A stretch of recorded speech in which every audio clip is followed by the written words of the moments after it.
The Norfolk Southern train derailment. You know it, you love it, and no one else is really talking about it. Many people are saying that it's a conspiracy. The weather balloons that are basically carrying fancy Nokias that are being shut down, those are a possible cover-up to hide what's going on here, or could just be greed, which allows us to ask the one and only question needed. Is there a conspiracy within the train wreck? So let's dive in and find out. Now, to give some actual background knowledge onto what happened, Moose, tell them what happened. All right, so basically what happened, for anybody that doesn't know, around 8:45 at night, February 3rd, 2023, a freight train carrying the infamous vinyl chloride derailed in East Palestine, Ohio. Now, originally when this happened, there was a small fire on the train. Total train had a total of 38 cars. It's a lot of cars. I don't know if you guys know a lot about train. Cars. That's a lot of cars. But for anybody that doesn't know, East Palestine, Ohio, pretty close to the Pennsylvania border, rural area, small town, which is why this story gets weird. We mentioned vinyl chloride, and what's crazy about this particular derailment is there was 115,580 gallons of vinyl chloride on this train. Just a small bit, a little bit. So obviously after this happened, Norfolk Southern was very worried that the vinyl chloride would explode. The original reports of what are happening right now is they believe on February 3rd when before the train crashed, one of the axles on the train actually overheated and broke a wheel bearing, and then that's what caused the train to derail and essentially crash. You got fucked up. You got hot and fucked up. Now, what's crazy about this is there are safety protocols in place to check to make sure nothing goes wrong with the wheels of the train. Now, they have 3 detectors overall, and obviously when different alarms go off, the conductor tries to stop the train. All these alarms are set by the company. There's no regulations for it. Norfolk Southern makes their own determination on what those sensors should be. This wheel bearing got so hot that the first 2 sensors, for whatever reason, did not pick it up, but the third emergency sensor did. And at that point, when the train conductor went to stop the train, it was too late. The axle broke, train crashed. Here we are. You can just see the board meeting for that. Now, the chair of the National Transportation Safety Board did come out and confirm that this is what happened to the train, and has been quoted in saying that this could have been prevented. If those detectors were set properly, the first 2 detectors would have went off before it got too hot. Bro, could you imagine? I want everyone to imagine the safety guy for Norfolk right now. Oh, he's getting scapegoated hard. He's gone, dude. Or her. I don't judge. But, I would be so scared. I will say, though, this same person did confirm that they said that the crew did nothing wrong, that it was based on standards set from the company. So it's not like somebody intentionally fucked something up, quote unquote. Someone sabotaged it, and they're like, I'm coming in. I want this city. It's very small. I want them. He had a vendetta against, the farmer. Obviously, after the axle broke on this train and the train crashed, a lot of people were concerned. This train was carrying hazardous material. I'm going to be honest, I don't even know what half this stuff is, like a vinyl chloride. I literally have no idea what that is. Butyl alkylate. Well. I must reckon. I do know a thing or two about some chemicals, if you will. So obviously we know chemicals spilled, and we do know that they do have some harmful effects on the environment. So let's find out what they actually do. Moose, as you were saying before, vinyl chloride is probably the most infamous one out there right now. It's what everyone's talking about, really. So vinyl chloride is actually used to make polyvinyl chloride, which goes by another name, PVC. Like PVC pipes? Uh-oh. Yeah. Dude, I used to have a marshmallow gun made out of PVC pipe. You'd put marshmallows in it, you'd blow through it and it'd shoot. I used to have a potato launcher made out of PVC pipe.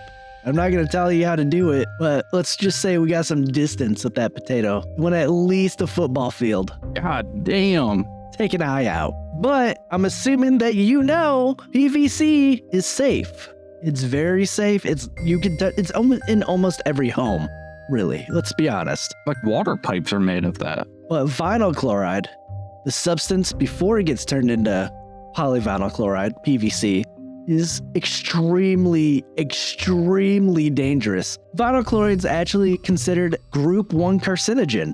Many of you are probably like, what the fuck is that big word? Carcinogen basically means it'll give you cancer. And group 1 means it for sure will give you cancer. There's been a sufficient amount of evidence, basically an unruly amount of evidence, saying that it causes cancer. That you should probably watch out. Maybe cut off a limb or two just to get rid of it. Don't even worry about the cancer. And it's actually a volatile substance, meaning that it evaporates at room temperature and it turns into a gas. So you could be breathing this in and getting cancer.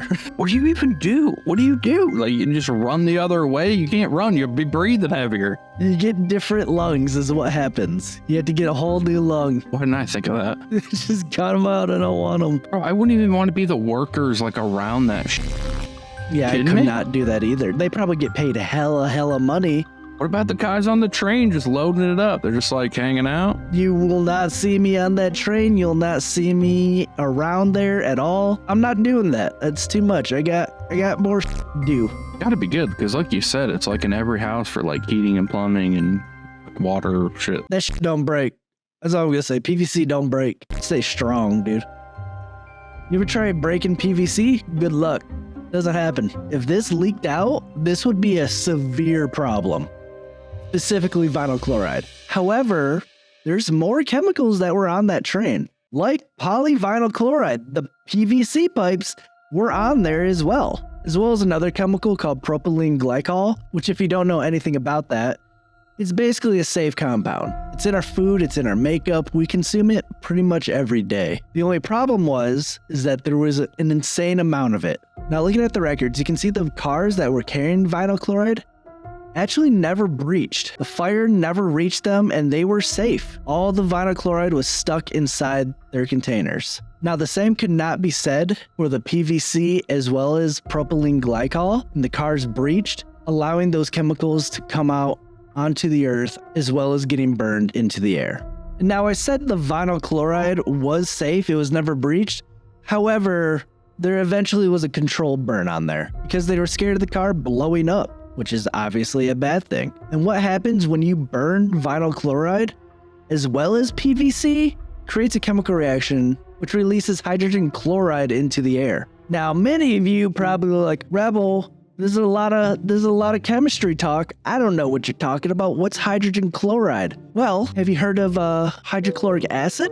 Hydrochloric acid is the acid that's inside your stomach. It's sitting in there. It's what helps you digest stuff. Is that what heartburn is?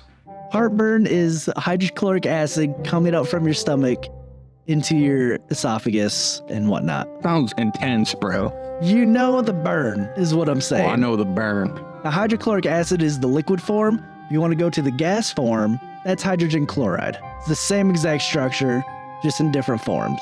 Now imagine what Messiah said earlier, 115,580 gallons of this stuff being burned into the air. You would think that's gonna have some effect on the wildlife, as well as people breathing it in. I was reading that when they burned the vinyl chloride, it releases phosgene. It does also release phosgene. Yeah, you're right. And I read that they used that for chemical warfare in World War I.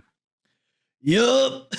We watched the Vice video, basically them being in there, talking to residents, seeing what happened. There's a story that a mom told of their little child. He started screaming for help. He was choking, his mouth was dry, he was screaming that he needed water while projectile vomiting on the ground, as well as having like a seizure. I like to think little homie ended up getting some phosgene, ended up breathing it in because it's supposed to pretty much dry out your throat and make you vomit and do all that stuff. So terrible. I wouldn't even know what to do. I'd be full on panic mode. Dude, what's crazy about that too is they were saying that like it almost smelled like chlorine. Like the whole air just was like chlorine. And there was somebody said that they were like walking through and like it would like leave like a bad like chemical taste like in the back of your throat. But yeah, many people were talking about getting like rashes, sore throat, being nauseous, headaches, just upper respiratory, I can't breathe. I mean, eventually they ended up moving everyone out, doing an evacuation of the town. Now, we can all agree that the air is pretty much fucked here.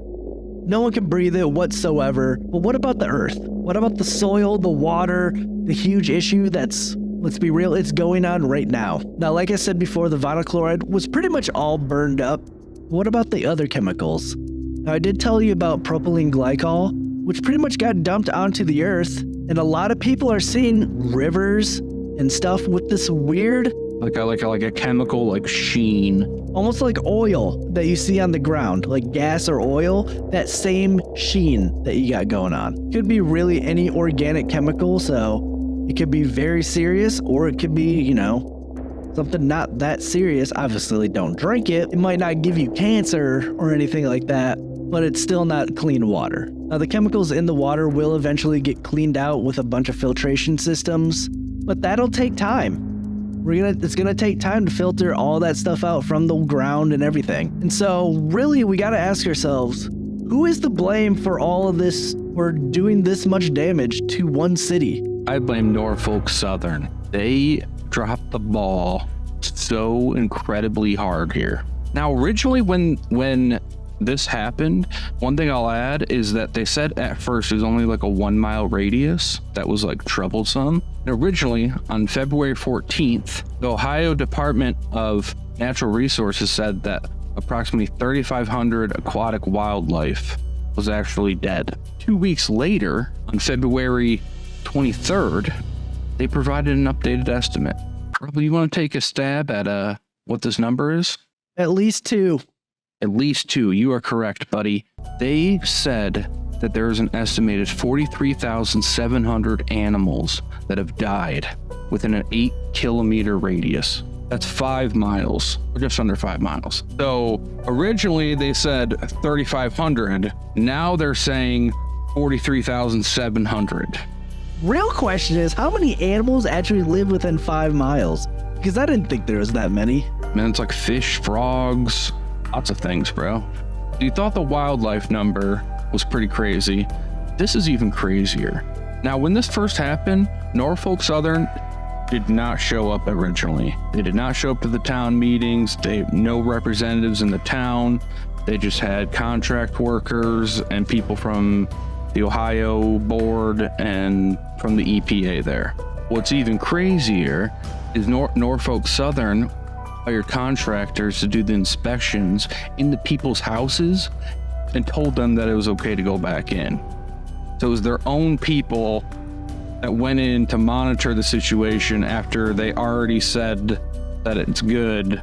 But they're like, no, you're good. And they're like, well, my house smells like bleach and I can't breathe and my kid's vomiting. And they're like, no, you should be good. Sign here. In Norfolk, is this place good? And be like, yeah, it's good. It's good. I did hear they gave them like $1,000 like check for their troubles for like having to find a hotel or something for that week. What the fuck? Other fucked up thing is just a couple years prior, they actually were lobbyists against a very nice suggestion to put pneumatic brakes on trains so they could stop like 10 times quicker than they can regularly. And they lobbied against it. What? Stop that. I'm so concerned. Be like, hey, we're going to make everything safer. We're going to make the train stop on a dime. I'm going to tell you why. Because in that same year, they introduced a new system called Precision Scheduled Railroading, or PSR. Now in 2019, when they implemented this, the basic strategy of this was essentially to improve operation efficiency, which pretty much means if you guys work in any corporate world, like work harder, less money, we don't have as much supplies, yada, yada, yada. This led to longer trains, understaffed people, overworked people, but essentially this PSR system, when you break it down, trains aren't sitting around longer. You're pushing them, you're packing more on there. Safety became middle-ish priority. It was all about efficiency, turnaround times quick, trains come in, they're out again. Train inspectors used to have up to 8 minutes to check out one car. With the new system that they had at best 30 seconds. Tell me what the fuck you're inspecting in 30 seconds. You can't even look at it within 30 seconds. Dude, run around a car within 30 seconds. Yeah, I asked you just your regular car you drive, and I said, do an inspection, and let's say that car like wasn't like properly built. Let's see how much you find. You're sucking wind at that point, dude. That's one of their train. That's probably like one of like 15 they moved that day. Although that is a terrible, terrible system, and I don't know how that got implemented. Last year, the lieutenant governor of Ohio reported that Norfolk Southern made an operating profit of $4.8 billion last year. Now, what's crazy is this isn't the first time something like this has happened. In 2002, in Tennessee, a train derailed, similar type reason, and ended up releasing oleum, Rebel, correct me if I'm wrong on that, which pretty much, I guess, is a fuming sulfuric acid. Again, small town in Tennessee, 3-ish thousand people were evacuated. Cost them over $1 million in damages and cleanup. Now, 3 years later, another train crashes in South Carolina. Same situation. They said a large amount of chlorine and diesel fuel went out into the air, and that train actually caught fire, so that shit was just burning. They said that wildlife was killed, crops were contaminated, agriculture just shot. Ended up costing them close to 26 to 30 million for cleanups and lawsuits with that. Now, what's even crazier, if I keep going, in 2018, they decided to build a nice big fancy headquarters in Atlanta, Georgia. After being stationed in Norfolk, Virginia, where their name comes from, that very next year, they implement this crazy PSR system where pretty much workers are working 24/7, 365. They got 30 seconds to inspect things. You're putting too much on, where trains are going up to 40 cars now, and you're not investing into the structure of the railroads either. Ohio, particularly, is ranked 49 for worst infrastructure of railroads. Now, one more stat with Norfolk Southern is they were accused of prioritizing $10 billion worth of buybacks in their stocks when their stock dropped about 12%. A lot of people were saying that they should have had their priorities in a different order, not been worrying about their stocks. Still didn't show up for any of the town meetings, never talked to the people, throw some money at it, hope it goes away. Like, Carrie, can be honest, it pisses me off. Where you see it time and time again, where it's like, yeah, we messed up. Here's, I don't know, $1,000 per household. What do you want us to do about it? It's like, how about you fix the problem, sir? Fix the problem that you did. Make it better. Maybe give us more money. Maybe it's help us move. I don't know. Do something with your $4 billion and then your $10 billion that you pulled out. Crazy. So all in all, we can all agree that this was a huge catastrophe. Could have been way worse, but it was a catastrophe nonetheless. I think the point is it could have been prevented. Now, I would like to talk about the chemicals and how they're actually affecting everyone right now. So all the hydrogen chloride that got burned in the air, that's pretty much already dissipated. It's already affected the environment, obviously, with everything being killed. It was deemed safe. I don't know how accurate that is. You gotta ask Norfolk. It's not up to me. And looking at the disaster, chemical burn was probably the safest and smartest route on how they could have tackled this situation. So out of anything good come from the story, there is that all the checks and balances and everything to keep a terrible situation from getting worse was done. But let's get back to what we're actually trying to figure out. Is there a conspiracy? Moose, what do you think? It's a kind of a touchy subject, but I think it's capitalism at its finest. Do you think it was too early to send the people back? Yes, I think that that Norfolk Southern is trying to do whatever they can to minimize damages and media attention to them. And they will tell people whatever they need to tell them to return to quote unquote normalcy. And that means going back into your house with your newborn child while it smells like chlorine and you can't breathe. They're okay with that. And I think that's kind of the problem here. I think overall, I feel like a lot of for example, the EPA, I would say the EPA and their work they've been done has helped a lot of things. And they do have a way to check things long term based on the environment, like the water, the soil, those kind of things. But the here and now, just shoveling people back in and trying to sweep it on the rug and give them $1,000 while your pockets are lined with $5 billion, and you have a system that you treat your workers like literal old coal miners, like you know? I want to be honest, and I don't think the situation is going to get better after this. We already saw 2 derailments, and obviously nothing fixed it there. Also, I don't think there's a cover-up. I don't think the U.S. government sending out China weather balloons and blowing those up to cover up the derailment. It's dumb, all right? It's just another situation that happened that actually got somewhat coverage. I'm assuming it wasn't the media. It wasn't the mainstream media at all, because no mainstream media was covering it. Just like they didn't cover the other 2 derailments. I'm assuming it was the people that picked this up, and they wanted questions, and they had questions and they wanted answers.